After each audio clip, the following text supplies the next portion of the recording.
Here's the situation. A person pushes a 10-kilogram block along the floor, starting from rest.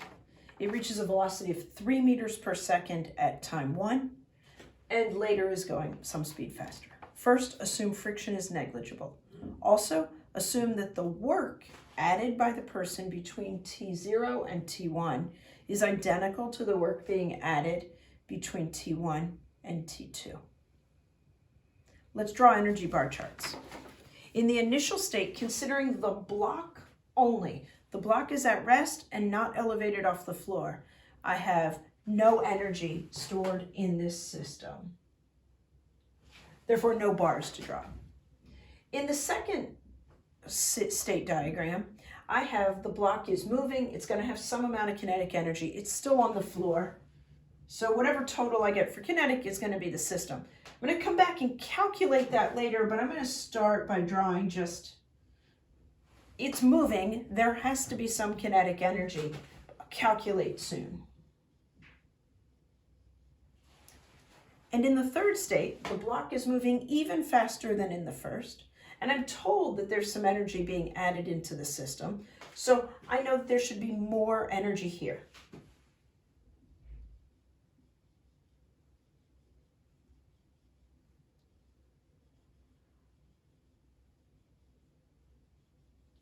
The how I knew how to draw how many blocks is going to become apparent in just a moment. Let's talk about energy flow for just a second. Energy flow is a new idea at this point. Energy can be brought into the system through a process known as work. This circle represents the system, and I'm going to draw an arrow representing energy being brought into the system by a process known as work. Work increases the total energy in a system. In this case, I had zero energy, and later 2 blocks of energy. I'll just illustrate there that here qualitatively, right? 0 plus 2 equals 2. Good. I've got more work later, bringing more energy into the system.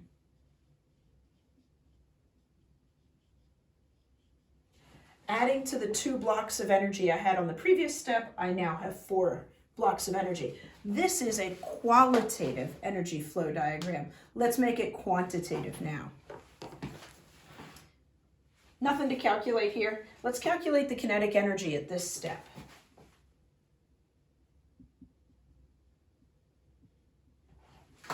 I'm given the mass of the block and I'm given the velocity of the block. I can calculate EK.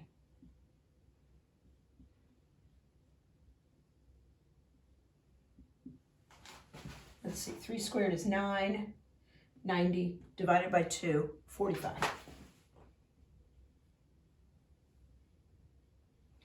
In this state, I have 45 joules of kinetic energy. I'm going to add that to the diagram.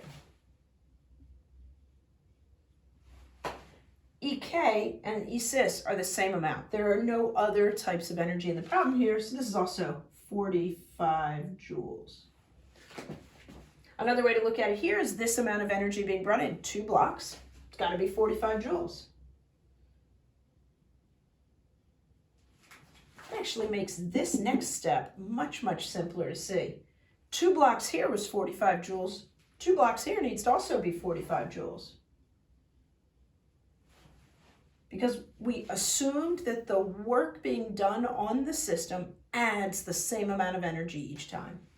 Now finally, I want to take this 45 joules initially, adding 45 joules to it. That means this final E system needs to be 90 joules. The only type of energy stored in the system, 90 joules. Now what I've done here is I have quantified my energy flow diagram. Calculate all necessary values. Finally, the question asks, how fast is the block moving at T2? I'm going to return to that kinetic energy calculation. This time, though, I don't know velocity, and I already know kinetic energy.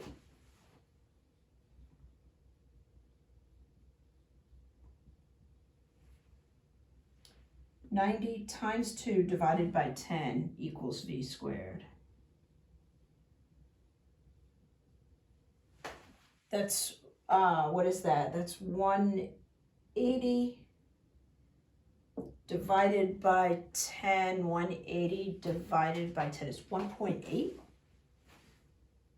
Oh, I don't have my calculator. Hang on one sec.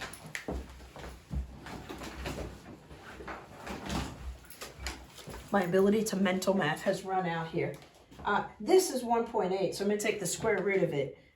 Square root of 1.8.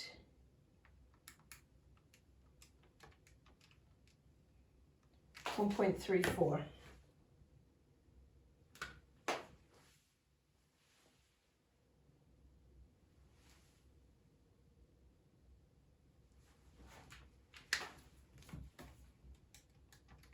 My gosh, my mental mathing is crap today. I'm not even going to try to edit this out. What am I doing here? 90 times 2 is 180. 180 divided by 10 is 18. Square root of 18, let's clear this up. That's going to be 4.2 meters per second.